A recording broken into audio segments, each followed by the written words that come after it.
Churino, dominicano, papi latte como café and el temprano. Something that you can feel, nothing but the real. Gonna analyze everything that happens on the field. Any given Sunday, like Willie Beeman, you might throw up. YouTube the loose cannons and these three fools show up. I've told you about two, let me into the boss, Samuel Ali. He be the sultan of the sauce with Gabagoo, ooh, a godfather of sorts. Like a Jedi with the force when it comes down to these Bucs. Like a Jedi with the force when it comes down to these Bucs. We in Tampa Bay, baby. The 813 going crazy. This Bucs podcast be the greatest. Loose cannons blasting on them haters. And we in Tampa Bay, baby. 813 going crazy.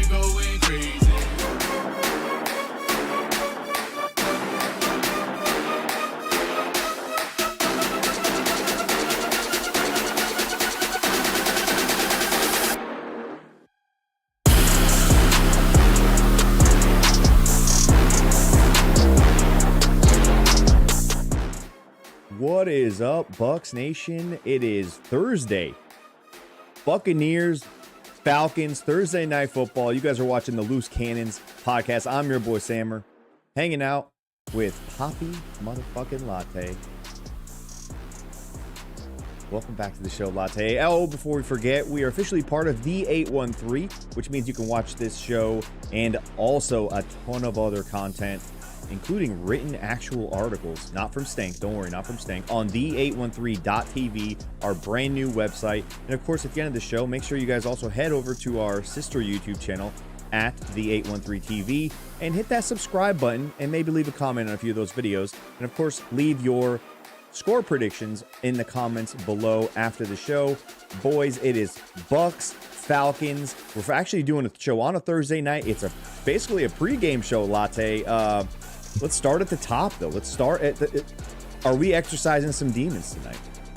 Yeah, you know, I brought it up to you pre-show. We don't do the pod before the pod. That's a golden rule, right? But we did a little bit of the pod before the pod, right? The chat, help us out, chat. I couldn't figure it out. Sammer was trying to figure out the technical difficulties. Obviously, we started late, not because, you know, our usual shenanigans. It was actually fucking up and wouldn't let us go on. But Sammer didn't have time to look it up, neither did I. But I brought up a point. Is this the first time we're playing the Falcons on Thursday Night Football since the game we don't speak of, since the game we don't talk about? Because I want to exercise some motherfucking demons. Yeah, I believe this is our first national television matchup with them since that very embarrassing loss, which is the beginning of the Lavonte David NFL Network piece that they did a couple weeks ago, which is so beautiful. Great. That was the piece. only good thing that came out of that. Great piece. Lavonte's just a legend. Yeah, great piece. But Latte, let's start at the top, man, here. Before we kind of jump into anything, let's talk about these injuries. The Bucs are still dealing with some injuries. Luke Gedeke officially out. We got Jalen McMillan out. Of course, Antoine Winfield Jr. is out. And Trey Palmer is out. So the Bucs are going into this game shorthanded tonight. Sterling Shepard gets the wide receiver 3 spot, and I believe they just activated Cody Thompson a couple hours ago and brought him in from the practice squad. So, you know, got some guys out there that we're not too comfortable with aside from Shepard, but I like Cody Thompson. Great preseason, man. I like Cody Thompson. You know, you got Cade, you know, Falcon killer, won the game there last year. You know what I'm saying? Game-winning catch. And for the love of God, we've been asking for it all season, right? Like, you got Rashad. Kick it down to Rashad, bro. It's okay. It's okay. That's allowed. Yeah, the other one, too, is last week we lost Servassier Dennis, who's not going to be playing this game. Obviously, he's on that 4-week IR right now. So Bucs are going to be a little shorthanded on defense, but Vita Vea is back, of course, as of last week. So other than these, is there, you know, other than the Luke Gedeke one, Jalen McMillan, Trey Palmer, these guys not playing tonight, bother you anything at all? Or you're kind of cool like me with Sterling Shepard moving forward with the Sooner magic between him and Bake? I mean, it matters, right? You want your guys out there, your best guys out there. But I think it speaks to this front office once again with the incredible depth that we have on this team, because Shepard came in, he had 3 catches for like 50 yards or something like that. Yeah. He had a, you know, good, solid chemistry with Baker, right? They played, you know, the OU connection. I think it's fine. I mean, it's not where you want to be, but what team is where they want to be right now? I mean, the Eagles wish they would have had A.J. Brown and Devontae Smith. They didn't have them. You know, there's plenty of injuries to go around. You know, the Dolphins wish they had Tua. So it is what it is. Next man up. And again, I think it's a testament and it speaks to the depth and how well this team has been constructed, right? Never perfect, but we got pretty good depth. Yeah, I think having Shepard, massive piece to this. Otherwise, I'd be pretty uncomfortable. Not to say that Chris Godwin and Mike Evans couldn't get the job done, but you got to have that third wide receiver because you got that guy creating mismatches because they don't have enough guys to cover all your guys if you have a real decent wide receiver 3. And we saw what Shepard and Trey Palmer did last week.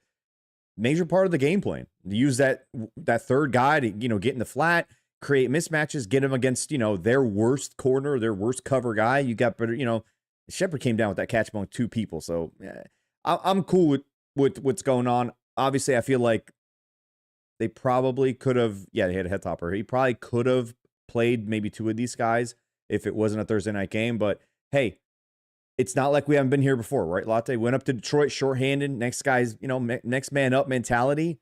These guys are ready. Todd Bowles said it. We've had guys step up so far this season. They just got to step up again. Cool. Listen, they get it. Listen, Trey went out early in the Eagles game, man. If we do what we're supposed to do, we're going to be fine. We just got to do what we're supposed to do. Show up with the right attitude, show up hungry, and not just roll the football out there and expect we're going to win. We show up with the right mentality, man. We'll be fine. We're going to be fine. It's just my opinion. Yeah, and I think that mentality's going to have to start up front, Latte, against a Falcons offense that is struggling at best. They have 5 touchdowns, I believe, in 4 weeks. Didn't score a touchdown last week against the Saints and somehow won the game. They're not playing good football on the offensive side of the ball, and they also lost their starting center to the IR. So, the Bucs up front in the trenches, this is like it's kind of set up for the Bucs to go ahead and kind of take over and do what they did to the Philadelphia Eagles, do it now to the Atlanta Falcons, who are, in my opinion, a worse offense and a less powerful and explosive offense right now with Kirk Cousins versus Jalen Hurts, what the Eagles have. You can argue that, though, Sammer. They didn't have their top 2 weapons, man. I don't care how good the Eagles are, chemistry, has all that stuff. If you don't have your 2 top dogs, it's more so about Kirk, in my opinion. I get what you're saying, but Kirk, Baker, Jalen, don't matter. If you don't have Mike Evans and Godwin out there, it would make a massive difference. I think Kirk and the Falcons, they're still finding their footing. They're still getting there, right? We experienced this with Tom when he came here. New system, new city, new weapons, chemistry, all of that. And quite frankly, Kirk just looks a little off, right? Like Kirk's not exactly Michael Vick, but he can move around and extend plays. And so far this season, you have not seen that. He cannot move. He can't move to throw. He can't move around the pocket.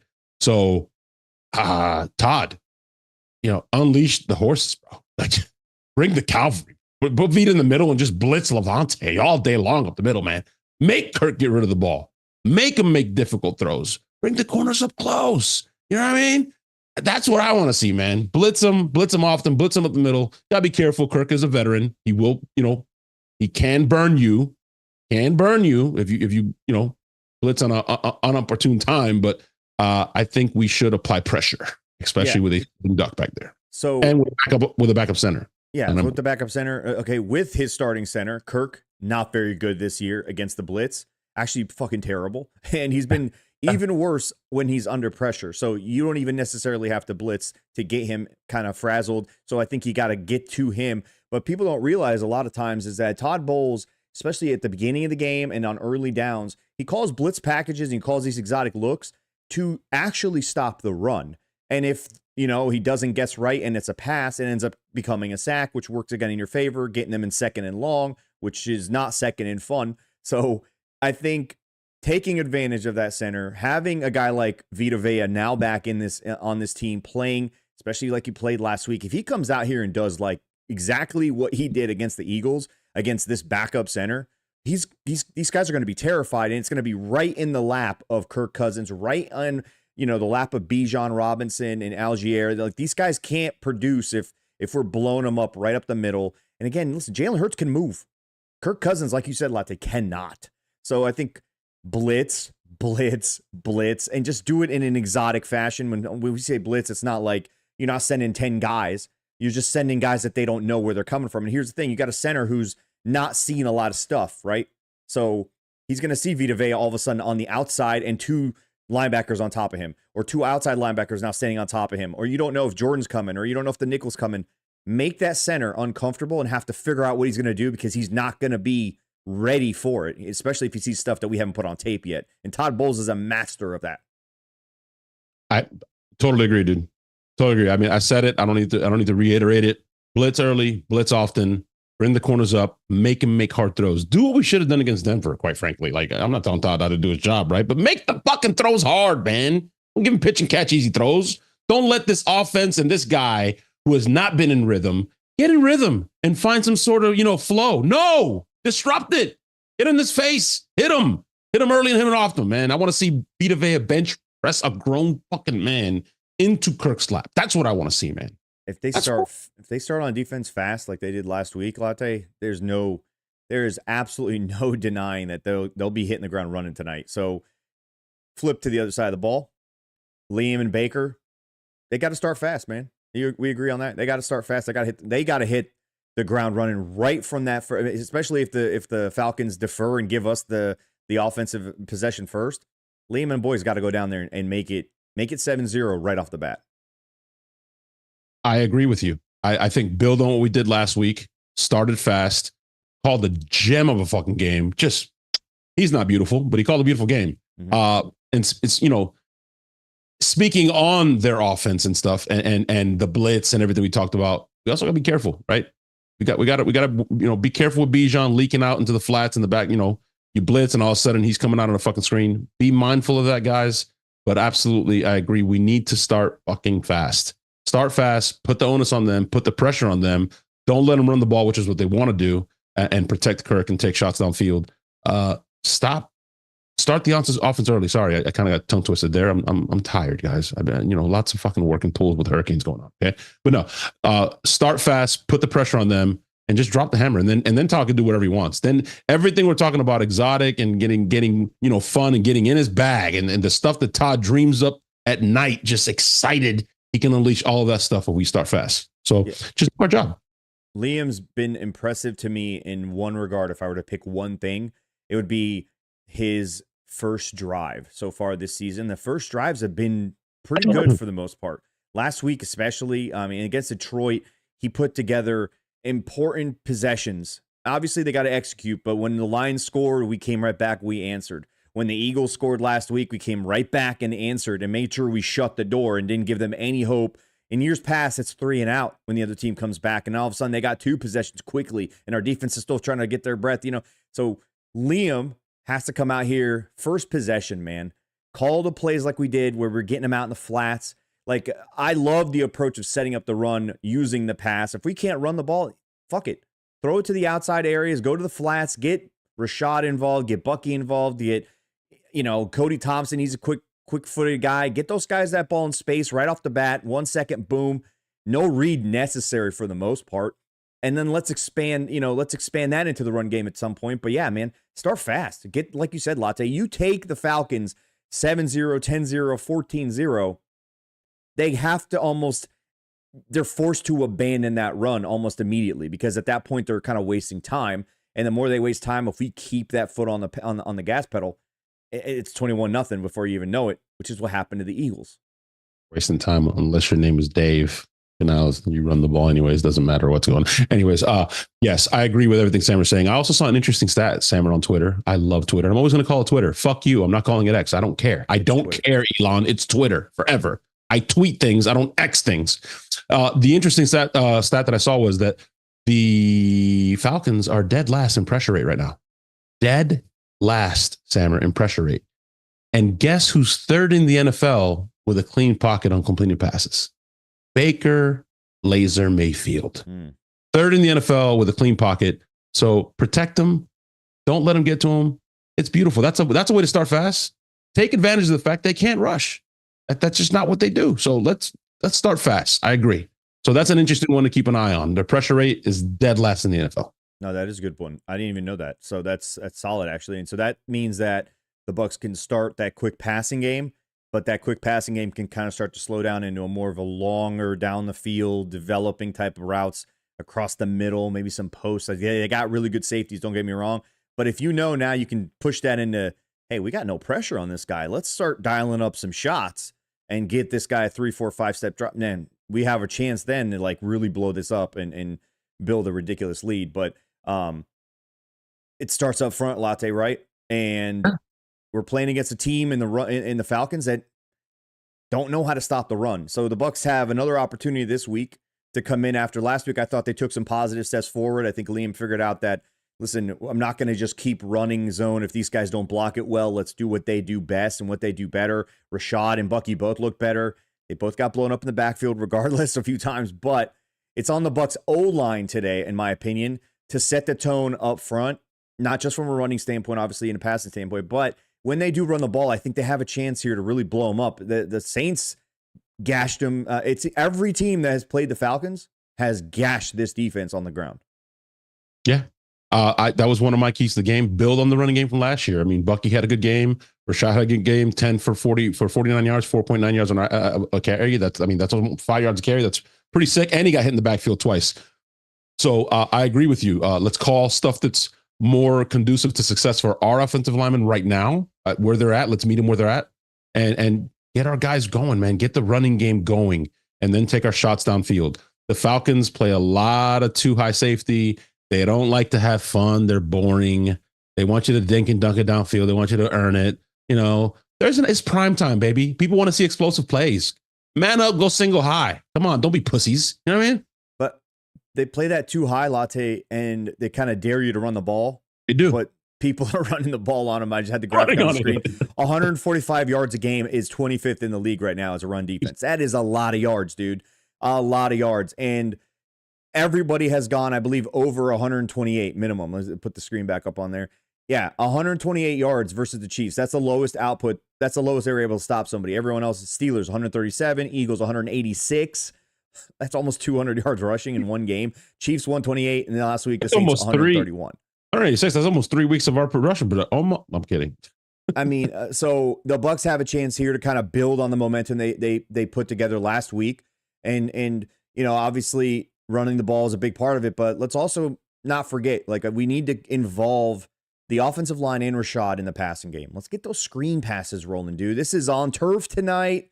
Rashad loves running on turf. He had a massive screen pass last year in the Falcons game in Atlanta that went for a touchdown.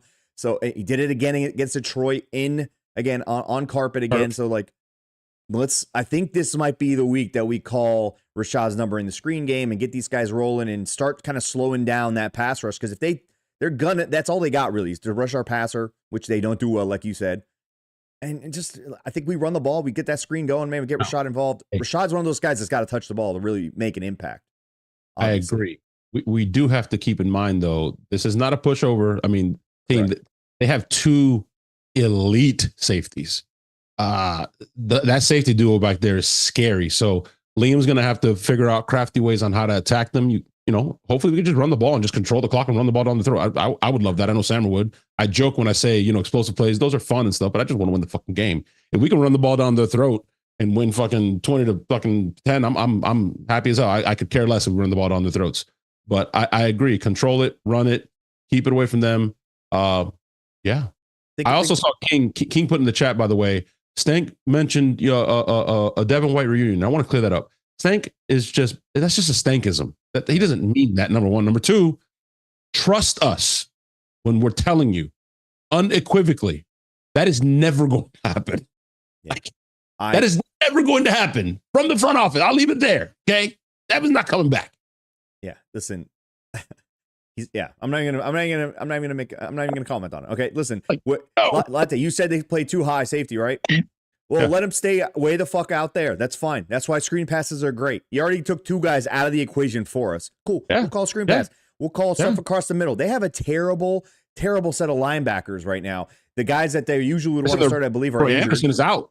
They're starting line. So that's been the weakness on this team so far this season. If you're going to pick one weakness, obviously as a team defense, they're not very good. But if you're going to take the safeties way back out there, that's fine. We'll pick you apart in the middle where Chris Godwin is absolutely eating the NFL alive anyway in the passing game. But screen passes and run, like, they are helping us. They are basically giving us the game plan. If you're going to take two guys out of the equation, fine. We're going to run the ball against your terrible run defense. Those guys are going to have to come down and help. And eventually they'll have to make that decision, right? Are they going to come and help? I was about to say, Sammer, then you force their hand. It's like, okay, they're fucking killing us in the screen game in their own game.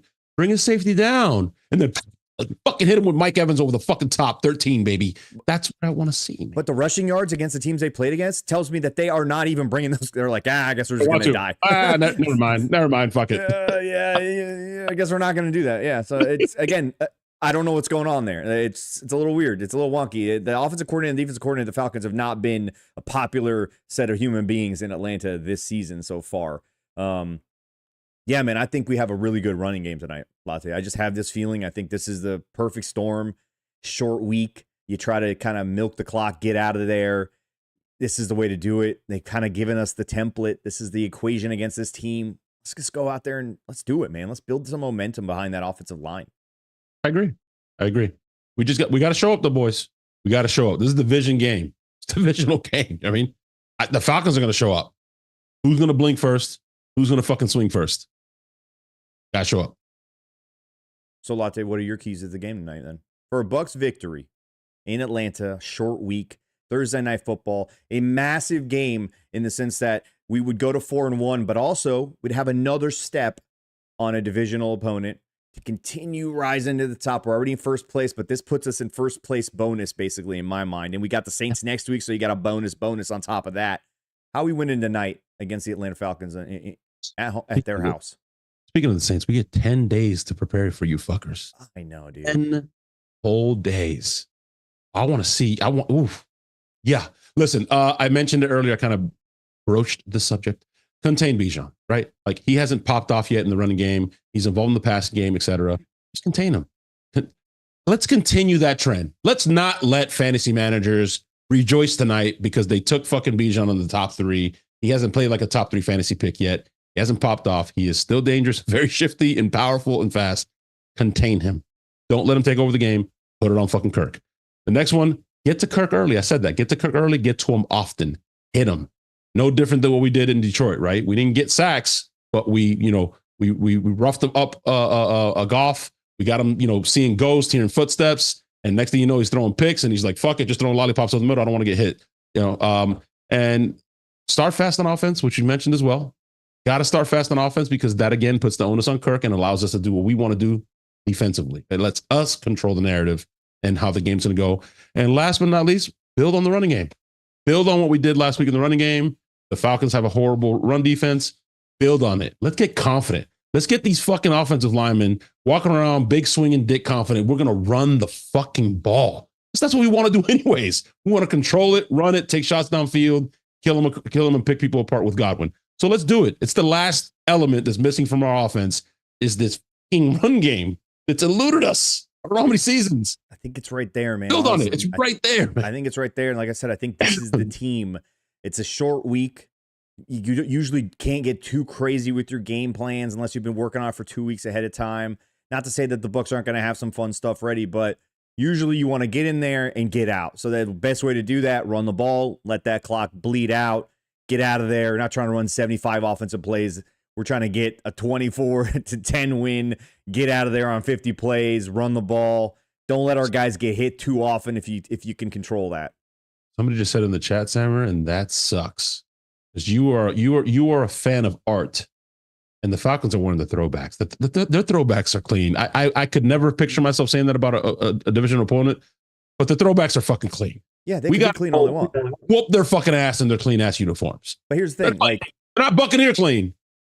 For the record. I'd argue. But what I'm going to say is, listen, they didn't win many games in those, and similar to what the Bucs have with the creamsicles, I believe they also suffer from not a very good record when they're wearing those pieces of shit too. So, yeah. So anyway, my keys to the game, Latte. Remember I said major keys? My keys to the game tonight. Let's be multiple and exotic on defense. It's a major part of this game plan, okay? The only thing people don't like more than preparing for Todd Bowles and Todd Bowles' defense is preparing for Todd Bowles on a pretty short week, and that's because Todd doesn't have a base defense. He's able to get exotic, and that means he's going to move guys around. We saw Vita Vea playing defensive end last week, okay? We saw Joe Tryon, Shoyinka, and Yaya Diaby over the center. We see guys like almost 3 linemen on one side, 1 guy over here, all by himself, Vita Vea, somehow. And then you got linebackers stepping in. We saw Levante David. Again, like I said earlier, some of that exotic look, some of that, multiple fronts, That's, again, to stop the run, to take you out of running the ball, to discourage you from running the ball. It's not just Vita. That exotic look up front gets you to stop running that ball, and then it eventually turns into sacks and it turns into pressures like you're talking about. But it's going to be Todd having a night tonight because it's very difficult to get ready for his looks and what he likes to do to your offense. Now you're doing that on a short week. Okay, the only thing probably worse than that, Latte, is when you give him 10 days, like the Saints are, to get prepared for them. So yeah, it's like a double-edged sword. But yeah, I think that's one of the major keys for tonight. And then another one, the second one is just like we talked about. Oh. You when you say another one, you got to come correct, bro. Come on. Another one is start fast and score first. I think it's imperative that this team scores first. When they score first, it's just a different vibe.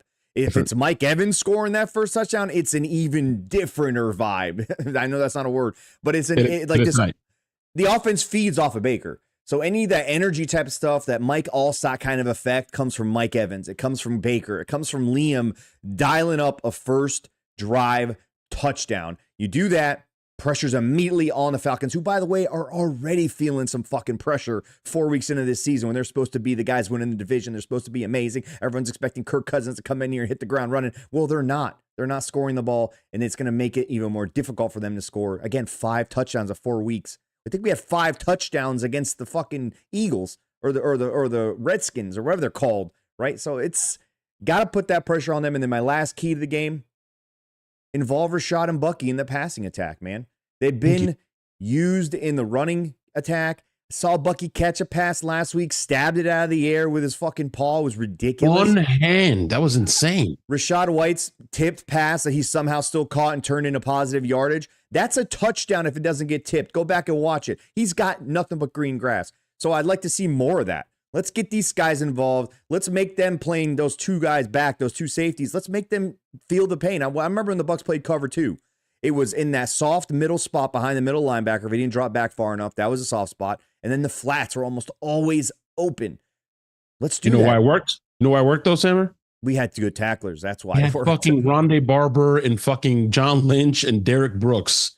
Guys that can scream to the flats, and a guy in Derek Brooks who can carry the tight end up the middle of the seam. You weren't doing that on us. Guess what they don't have? They don't have a fucking Derek Brooks.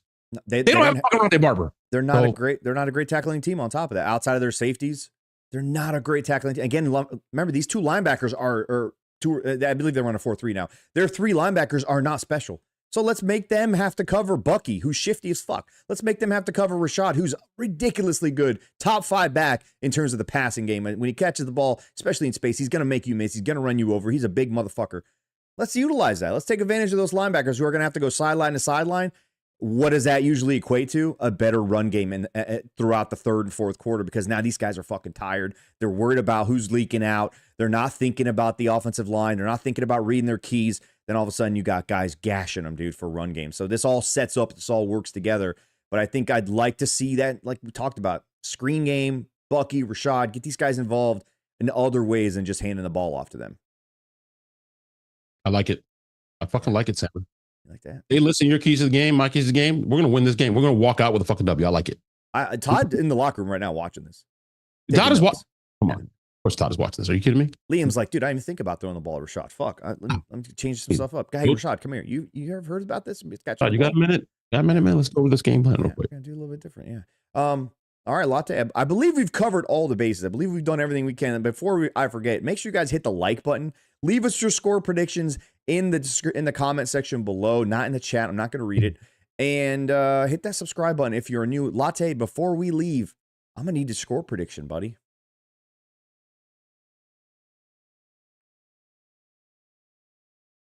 $24-17 Bucs.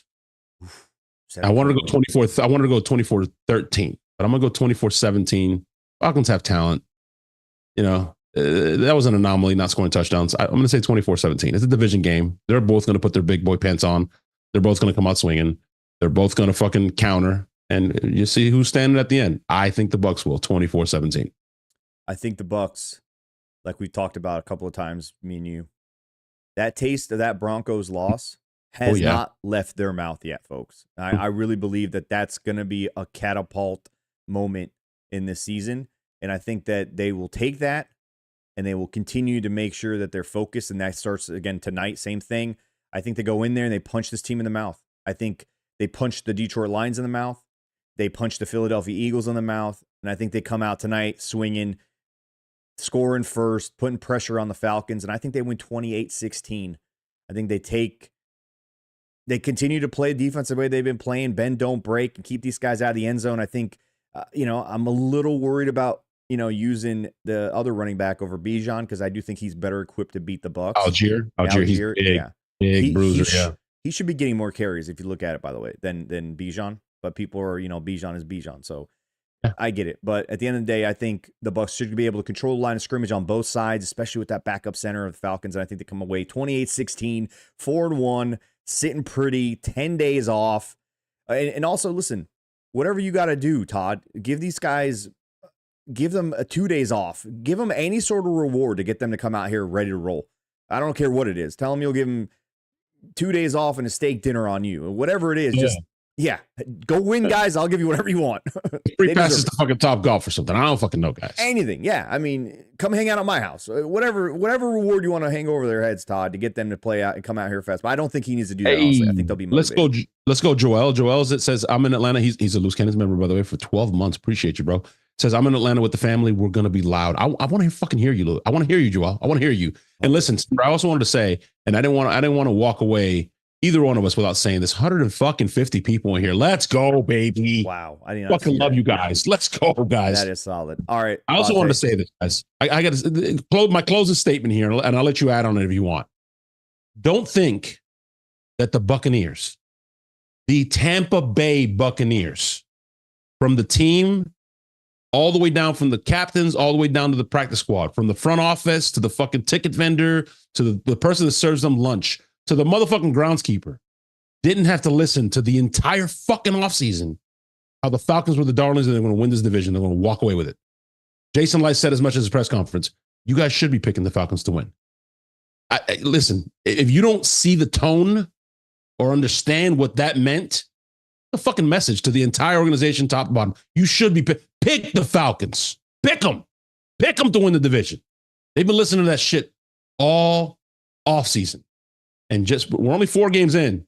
They haven't forgotten. We love to hold receipts. Just saying. I'm just saying. I mean, if you think about it, Latte, this is their chance to basically say, Atlanta who? Who's going to win? Yeah, right to their face. So, like, they've heard it all. I agree with you. That's a great last statement, man. They are ready. And they're going to be, hey, we're playing the team that's supposed to be winning the division. Let's make sure that we let everybody know that might not be the case. Maybe be a little slow to judgment there. Maybe a little quick there, guys, to give it to them. Bucs are still here. We've won it for 3 straight seasons. We're playing better ball. Looks like a better talented roster right now. We're playing without our 2 best defensive players, in my opinion. I mean, what are we talking about here? So, yeah, it's going to be a fun one.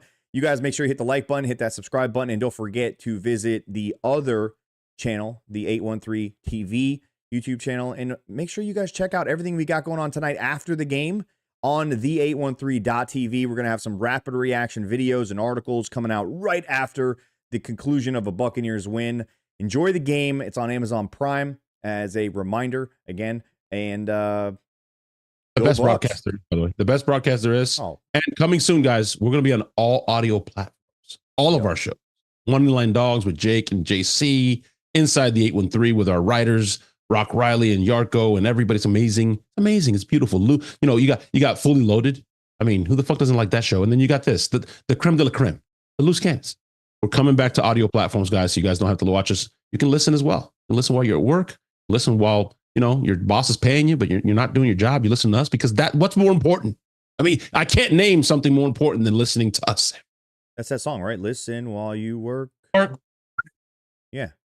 Go Bucs. Go Bucs. Fuck the Bucs.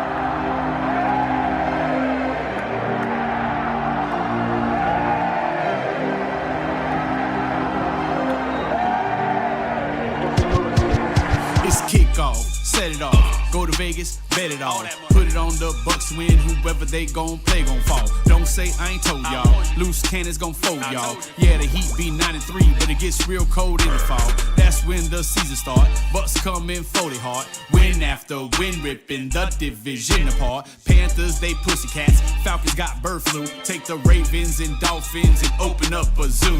Cause one thing's for sure, better than the Bucs.